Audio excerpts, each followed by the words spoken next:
Po, është mirë që është krijuar, është themeluar ky bordi I paqes dhe është një nder I madh që edhe Kosova, edhe Shqipëria janë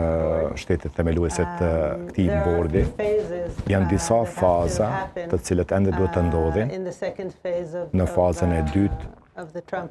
të planit të Trumpit. Gjëja e parë që duhet të ndodhë është që t'i kthej pengjet e fundit tona edhe të ndërprehet pengmarrja dhe të kthehen këto pengjet e marra dhe pas kësaj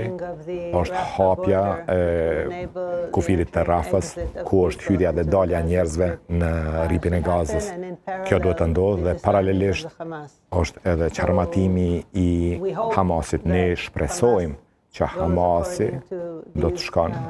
sipas këtyre fazave në zbatimin e planit dhe natyrisht roli I bordit të paqes është që të mbikëqyrë tërë procesin, që të mbikëqyrë trupat të cilat do të punojnë në terren dhe që të bëjnë rindërtimin e Gazës dhe se si bashkëpunimi ndërkombëtar funksionon, kështu që jemi me shpresë dhe jemi realist dhe nuk jemi shumë të sigurt që Hamasi do të shkojë sipas planit.